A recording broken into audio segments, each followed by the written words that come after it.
All right, so the topic today is going to be on PRs in training versus PRs in competition.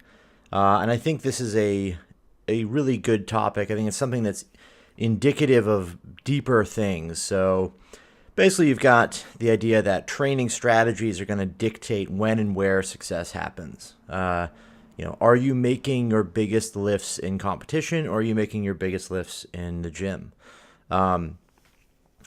Something to remember, I think, about both sides of this coin is that they are really just symptoms of the underlying strategy that you as an athlete or a coach are employing to develop your lifters or to develop yourself. So understanding that these are manifestations of the strategy, we can then look at it and say, well, training PRs may not be indicative of future meet successes, just as much as making PRs in competition is not indicative of a fantastic training model. I think the underlying the underlying factors that kind of exist here are really just two things. And I like to define this as the exploitation model versus the conservation model. And in the exploitation model, we would see somebody who is basically just exploiting the current state of their fitness for the immediate results they get in any one period of time. And generally, that's going to be on any day or any week. The problem there, or I guess not, before we get there, the reality there is that what you're doing is exploiting the current state of your lifting, the current state of the fitness you have in order to make a PR or have a shot or an attempt at making a PR. And that would really kind of look like, you're training one day and, you feel good. So you start working up and hitting maximum lifts. Maybe you make some, maybe you miss some, or maybe it's every couple of days. You're just understanding that no matter what is written or what is planned, you're probably going to go above that and try to make PRs. Now, the downside to this model is that, one, you have an increased risk of missing, be that as it may. You also have an increased risk of making lifts, but more misses is generally going to result in being less consistent. In addition to missing more, you have the sort of negative aspect of the lifts you do make are going to be heavier, higher intensity. And if they're technically less sound or technically not as sharp, then you're going to ingrain less quality movement. So a great example of this would be, let's say you max out 2 or 3 times in a week. Let's say 3 times a week. Monday, Wednesday, Friday is heavy, heavy, heavy. Every error you create or every error you have at those higher intensities becomes more and more consistent, more and more ingrained. So the trade-off there is that while you get, quite a bit stronger because you're training much, much heavier, you also get quite a bit better at being, or more rugged lifter. And ultimately, I think the exploitation model lends itself well to athletes that maybe start later in their life, 25, 27, 30 plus. They have a short-term window that they want to try and achieve the biggest results they can. So it makes a lot of sense to have a short-term approach. Push really, really hard, be aggressive. It's fine if you're not super consistent because you're going to make some lifts and maybe make a medal or a team or who knows what. Get what you want out of it and then move on. The absolutely incorrect application of an exploitive model would be with kids, youth, junior, even just newer people to the sport under that limit of like, I'm only going to be in here for 3 years because I'm 31 or something, and that's all I care about. That's all that matters to me. If you start applying an exploitive model to kids and juniors, you're going to end up shorting their careers. This is super obvious. We know this very well from research on other sports. Early specialization, early aggressive training is always going to lose in the long run, especially when you have something like weightlifting, which is a very, very monotonous, very, very like cyclical kind of sport where You have the exact same movement being performed over and over and over again. If you exploit the results of youth and junior athletes in the attempt to develop them quicker, you're going to do that. It's going to happen. You're going to get good results out of them, big numbers, and they're going to do well as juniors and youth. But once they get to the point where you cannot exploit that anymore, once you've ramped up the intensity, the overall intensity of their program, the amount of volume it is that they're doing, you've pushed them into competition settings where there's high pressure to win over and over and over again, you end up with a lifter who's a hardened, seasoned lifter, competitive. They're going to be as strong as they're going to be, whatever that number is. But in the end, if they end up going beyond that, it would be more of a fluke, I would think, than anything else. So understand that exploitive model is just not intelligent for younger athletes. Now, the other side of this coin is the conservation model. And really that's maybe not the best name for it, but basically the idea here is that you're concerned as a strategy with the conservation of the training process itself. And that really means that in exchange for taking heavy lifts, in exchange for, constantly making PRs or attacking the pursuit of PRs, you are concerned with preserving the process of training. You're concerned with hitting certain volume landmarks. You're concerned with managing the process of developing over the course of years, rather than the course of weeks or months, or one training cycle. So your main goal here with a conservation approach is that you're thinking long term. You're saying, okay, let's give a 5, 6, 7, 8 year period to achieve these 5 or 6 things. These landmarks in volume, these landmarks in intensity, measurable improvements in qualitative and quantitative factors.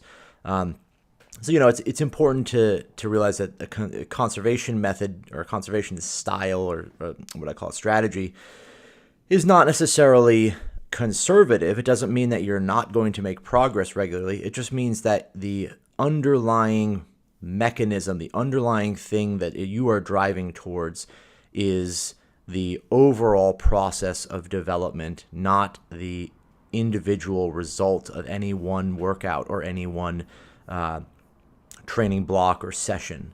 So understanding the difference between these two, knowing where they're appropriate. An exploitation style or exploitation strategy is probably much better suited for, like we said, older athletes coming in later in their career that are concerned primarily with trying to, make a team or something along those lines. You might be better off being aggressive with them. Conservation method or conservation strategy is probably not best for somebody who's starting at 29 years old and is only concerned with their immediate results. Someone who's starting at 29 years old who wants to have a long and enjoyable career in the sport, definitely a conservation strategy is appropriate. It really is a superior methodology or superior strategy because you're planning for long-term progress. And that gives you the benefit of all of those things, those rewards you can reap from it. The enjoyment of the sport for a long time to come. Even if you're a master's, would you rather be a master's competing for 5 years or a master's competing for 15 years? So the big difference there, understanding that, is those two things are going to have different approaches. What I will say is a balance between these two, and maybe not even a balance. Let's say that conservation strategy is the number one pick. That's what we want to do. That's what we're always shooting for. We should be. Something to understand about that does not mean that there are not times within a training block or month or year where we aren't going to take deviations from the training plan and attack a PR here and there. I would call this something that really, like, my first coach, Steve Goff, used to love saying, but the expression was striking while the iron is hot. And really that's a reference to the idea of, if you're a blacksmith and you're forging steel, you put the steel into a kiln, a forge, and you heat it up. and you have to heat it up so it becomes malleable. If you don't heat it up, you could still hit it with a hammer, cold steel, and hit it with a hammer, but it's not going to deform like you want. It's going to be much harder. It's not malleable. So you put the steel in the forge. The forge, I guess we could say in this analogy, represents the training itself. Doing lots of really consistent quality training in those moderate rep ranges, that bulk of training that we want to see with all lifters in that, 70 to 90%, 70, 85% range. It's just like the massive training that most people do. That's the forge. That stuff is what prepares you to take big lifts, prepares you for competitions. Then, every so often when it's getting hotter and hotter and hotter, that steel gets hot, you pull it out and you start hammering on it. And, his thought process, the idea of striking while the iron is hot is basically just saying, look, there's going to be times when your training is going really well beyond what you expect. You might be, it's Christmas in the gym and you're just crushing it and everything is great. 75 kilos, 75% is nothing, feels great. 80% feels great. 90%, they're all just fantastic. Maybe your workout for that day is to hit a single at 90%. But you feel so good that you increase that weight a little bit and you just hit 95, then maybe you hit 100, maybe you hit a PR. No misses, it's great. That's a great scenario, a good example of striking while the iron is hot. You're having the best day of your life in the gym, you're feeling great, you work up. Now, that's a great addition to a conservation type approach where, yes, some days if it feels great, you can go up, but you're focused only on if it feels great, you can go up. Not, I'm going to feel great when I go up. I'm going to make big lifts when I go up because I'm making the iron hot. I'm pushing myself to do that.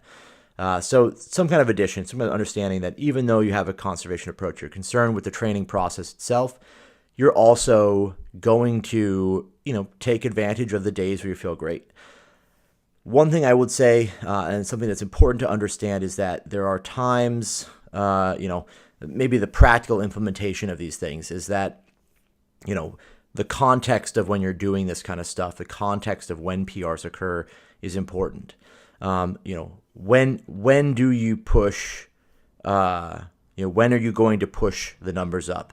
I would say that the important thing here in understanding the actual implementation of this principle, this idea of striking while the iron is hot, it's going to have to be on, it should generally be on the heaviest weeks of training. Why?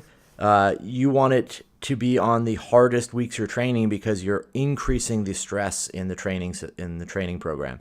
You don't want to have a situation where you have, a deload week, and in the middle of the deload you feel good, so you're going to blow it up and hit some PRs because you're going to negate the effect of the deload essentially, and maybe it is your abilities recover faster than you expect, so you feel good in the middle of the deload, but it's not what's planned, and it may have an impact later on.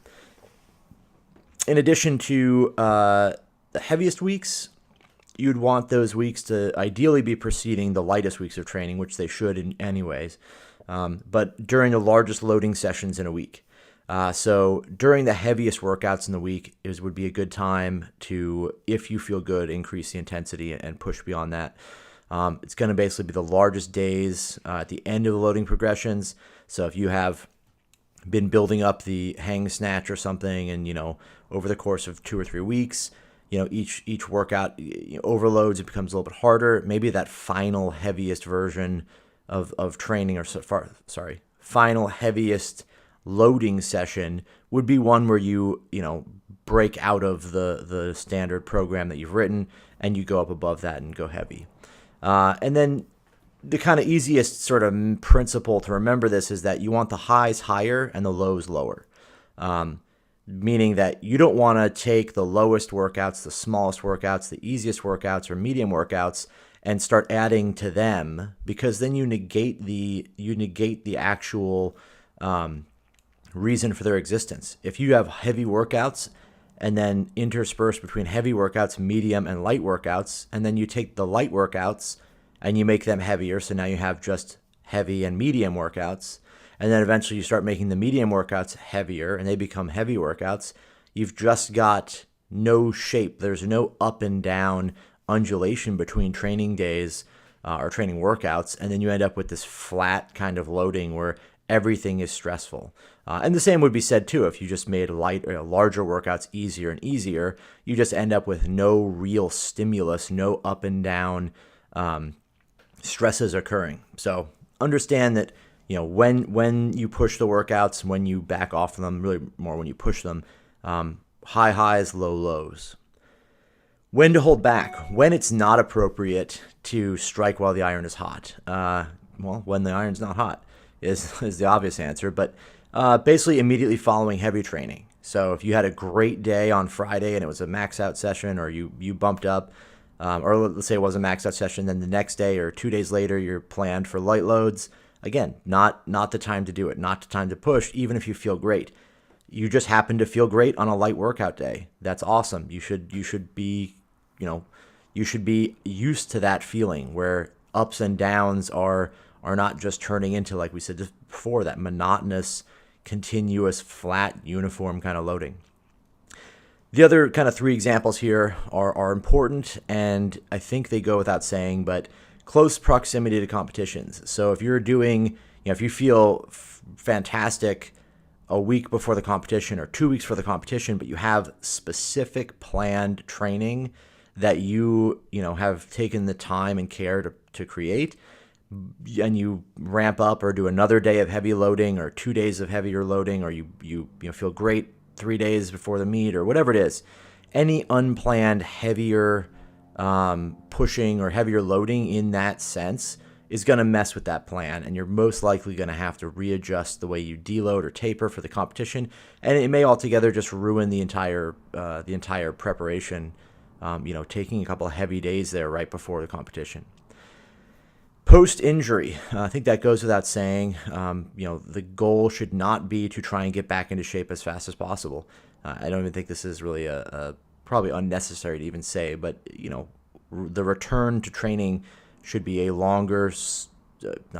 should be an adequately appropriate amount of time so that you do not end up potentially re-injuring yourself. Take a return to training post-injury as though you're starting training from the beginning. There's no need to max out or test anything or push, even feel great, because a lot of times you're going to injure yourself. If it's a minor injury, a strain or a tweak, or you jam something or who knows what, your shoulder hurts, you don't snatch for a few weeks, and then you get this little deload, this little break, your abilities are going to come up, but your little super compensation you got from the deload is going to turn into potentially an injury if you are coming back quickly and you start doing this stuff and you haven't conditioned yourself and you feel great, put on more weight, and who knows what happens. And then post-competition. Obviously, this is also super obvious, but who fucking cares how much you do after the competition?